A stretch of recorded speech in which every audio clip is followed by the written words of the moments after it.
Hello guys, সবাইকে শুভ সকাল। দেখো সকাল থেকে বৃষ্টি হচ্ছে, তো রান্না বান্না হাফ করে খাওয়া দাওয়া হলো, তারপরে আবার রান্না হলো, তারপরে এখন দুপুরবেলায় খাবো সেটা। তো দেখো সকাল থেকে কি বৃষ্টি শুরু হয়ে গেছে, কী করবো। দেখো মাঠের দিক থেকে তোমাদের জুম করে দেখাচ্ছি, ওইদিকে বৃষ্টি হচ্ছে প্রচুর, আর এত জোরে বৃষ্টি হচ্ছে।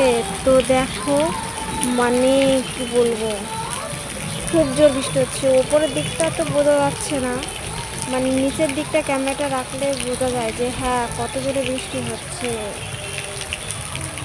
তোমাদের এখানে বৃষ্টি হচ্ছে কি না হচ্ছে কমেন্ট করে বলো। আমাদের এদিকে তো বৃষ্টি হচ্ছে। দেখো আজকে বৈশাখ মাসের 4 তারিখেতে এত বৃষ্টি। আষাঢ় মাস শ্রাবণ মাস তো পড়ে যাচ্ছে, সেই সময় কেমন হয়।